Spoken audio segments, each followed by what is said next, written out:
બગદાણાના નવનીત બાલગિયા નામના કોળી યુવક પર 8 શખ્સો દ્વારા 29 ડિસેમ્બર 2025ના રાત્રિના કરાયેલા હુમલાના ઘેરા પડઘા પડ્યા. નવનીત બાલગિયાએ પોતાના પર થયેલા હુમલા પાછળ લોક સાહિત્યકાર માયાભાઈ આહિરના પુત્ર જયરાજ આહિરનું ષડયંત્ર હોવાનો આક્ષેપ કર્યો. આ સાથે જ પોલીસની કામગીરી પર અનેક સવાલો ઉઠ્યા હતા. જોકે આ મામલે તપાસ કરવા એસઆઈટીની રચના કરવામાં આવી. હોસ્પિટલમાં સારવાર લઈ રહેલા નવનીત બાલગિયા 1 જાન્યુઆરી 2026ના રોજ ખબર અંતર પૂછવા ગયેલા રાજુલાના ધારાસભ્યએ આ મામલે આજે ગાંધીનગરમાં મુખ્યમંત્રી અને હર્ષ સંઘવીને મળી રજૂઆત કરવાનો નિર્ણય કર્યો. આજે સવારે કોળી સમાજના ધારાસભ્ય અને સાંસદ સભ્ય ગાંધીનગર પરસોત્તમ સોલંકીના નિવાસ સ્થાને આવી પહોંચ્યા બાદ મુખ્યમંત્રી સાથે મુલાકાત કરી આ કેસની ન્યાયિક તપાસ કરવાની માંગ કરી હતી. બગદાણા ધામના સેવક નવનીત બાલગિયા પર થયેલા હુમલા કેસની ન્યાયિક તપાસ કરવાની માંગ સાથે આજે કોળી સમાજના નેતાઓએ મુખ્યમંત્રી સાથે મુલાકાત કરી હતી. જૂનાગઢના સાંસદ રાજેશ ચુડાસમા, ભાવનગરના સાંસદ નીમુબેન બાંભડિયા,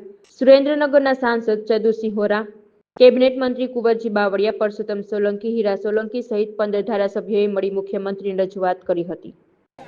આજે બગદાણાના નવનીતભાઈ એની પર જે આ પ્રસંગ બન્યો હતો એની માટે સમાજના બધા આગેવાનો અહીંયા ભેગા થયા અને માનનીય મુખ્યમંત્રી સીએમને અમે લોકો રજૂઆત કરવા ગયા હતા અને અંદર તટસ્થ તપાસ આવી જોઈએ એની માટે અમે લોકો બધા રજૂઆત કરવા. આજે વાત આવી છે, વિવાદ આવ્યો છે, આમાં ક્યાંક એવું લાગે છે કે બે સમાજ સામસામે આવ્યા? નહીં, એવું કોઈ વાત નથી. આ કોઈ કહેતું હોય તો મને ખબર નથી આવતી. સીએમ પોતે સમજે અને વિચારે જ અને પોતે બી આની અંદર તટસ્થ તપાસ કરવામાં એ પોતે બી પ્રયત્ન કરી રહ્યા છે. આજે સૌરાષ્ટ્રના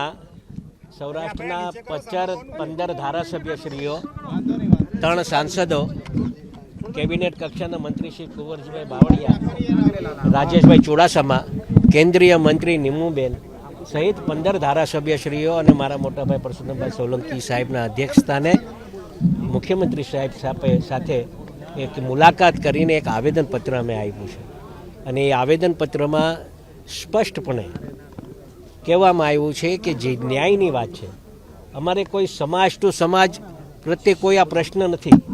સમાજ વર્સિસ સમાજ કોઈ છે નહીં, કોઈ રાજકીય પ્રશ્ન નથી. પહેલી વાત આપના માધ્યમથી કહેવા માગું છું કે લોકો જે વાત કરતા હોય આપના માધ્યમથી હું આટલું સ્પષ્ટ કહી દઈશ કે કોઈ રાજકીય આ પ્રશ્ન છે નહીં, કોઈના પર દાવ લેવા જેવી વાત છે નહીં.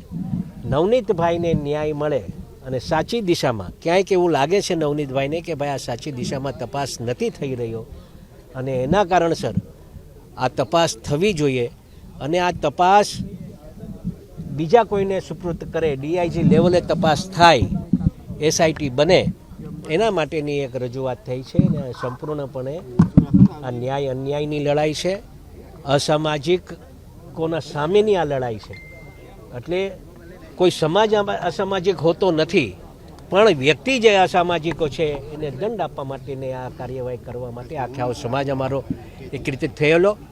અને આજે સમાજના 15 ધારાસભ્યશ્રીઓ સૌરાષ્ટ્રના, 3 સાંસદો સહિત અમે મુખ્યમંત્રી સાહેબને એક રજૂઆત કરી છે અને મને લાગે છે કે આના પર સંપૂર્ણપણે ન્યાય મળે એવું કામ થશે. જયરાજભાઈ હશે જો આમાં તોમતદાર, તો જયરાજભાઈ બી આવી જશે. જે તોમતદાર હશે, જે વાસ્તવિક, અમે કોઈનું નામ લેવા માંગતા નહીં, પણ ક્યાંક ને ક્યાંક એવું લાગે કે કદાચ કોઈક આમાં વ્યક્તિગત કોઈ સંડોવણી જેની હશે એ વિઝ્યુઅલ તપાસવામાં આવશે, કોલ ડિટેલ્સ તપાસવામાં આવશે અને એમાં પછી જે કોઈ દોષી હશે એના પર કાર્યવાહી કરવામાં આવશે.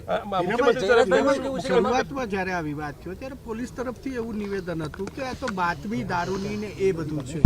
એ થોડીક મને એવું ક્યાંક ને ક્યાંક એવું લાગ્યું કે થોડીક ઝડપથી આ નિવેદન આપવામાં આવી ગયું હતું અને તપાસ વ્યવસ્થિત દિશાએ નહોતી થઈ અને એના પછી જે તપાસ થઈ રહી છે એ અમને લાગે છે કે આ તપાસ સાચી દિશાએ થવા માંડી છે.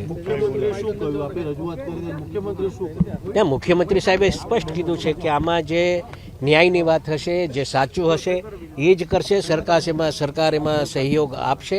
એટલે આ 15 ધારાસભ્ય સાંસદોને બી એવું લાગ્યું છે કે નહીં, અમારે આ તપાસ જે છે. ગયા અઠવાડિયે માયાભાઈ પણ અહીંયા આવ્યા હતા કેબિનેટ કક્ષાના મંત્રીઓને ને બધાને મળ્યા છે તો તમને લાગે છે ન્યાય મળશે? કારણ કે બંને તરફથી દબાણ થઈ રહ્યું ના ના, દબાણની કોઈ વાત નથી. અમે સ્પષ્ટ ને આપના માધ્યમથી એક અમારા સમાજને એક વિનંતી કરું છું, આપના માધ્યમથી બધા પરથી, કે કોઈ સમાજ પ્રત્યે કોઈ ટીકા ટિપ્પણી ખોટી ન કરે, કોઈ બેનો દીકરીઓ ઉપર ટીકા ટિપ્પણી ન કરે. આ આપણે જે નવનીતભાઈને ન્યાય મળવા માટેની વાત છે, નવનીતભાઈને ન્યાય અપાવવા માટેની વાત છે, અને સાચી દિશાએ તપાસ થઈ અને જે કોઈ આમાં દોષી થશે એને કાર્યવાહી થાય એવી માત્ર ને માત્ર અમારે આવેદનપત્ર એક આપવામાં આવ્યું છે. મુખ્યમંત્રીએ શું ધારણા આપી, તમે રજૂઆત કરી તો? બસ સાહેબે એ જ કીધું છે, સાચી દિશાએ તપાસ થશે અને આમાં કોઈ રાજકીય, બીજી વાત એક કરું, કોઈ રાજકીય દાવપેચ આમાં લેવા માંગતા નથી. જે કોઈ મીડિયાના માધ્યમથી ઘણીવાર મેં આમાં જોયું છે કે હીરાભાઈને આનો વાંધો છે, હીરાભાઈને આના સાથે વાંધો છે, તો એવું બિલકુલ બી નહીં, બિલકુલ બી છે નહીં. ને ક્યારેય આવા દાવપેચ લેવા માટે હું ક્યારેય કામ કર્યું નથી ને આ ભવિષ્યમાં બી ક્યારેય આવું કામ કરીશ નહીં. માત્ર ને માત્ર આ તો ન્યાય અને અન્યાયની લડાઈ છે અને અમે માનીએ છીએ કે જે લોકો સાથે આ બનાવ બન્યો છે એને ન્યાય મળે એ માટેની જ આ સંપૂર્ણપણે વાત છે. Thank you.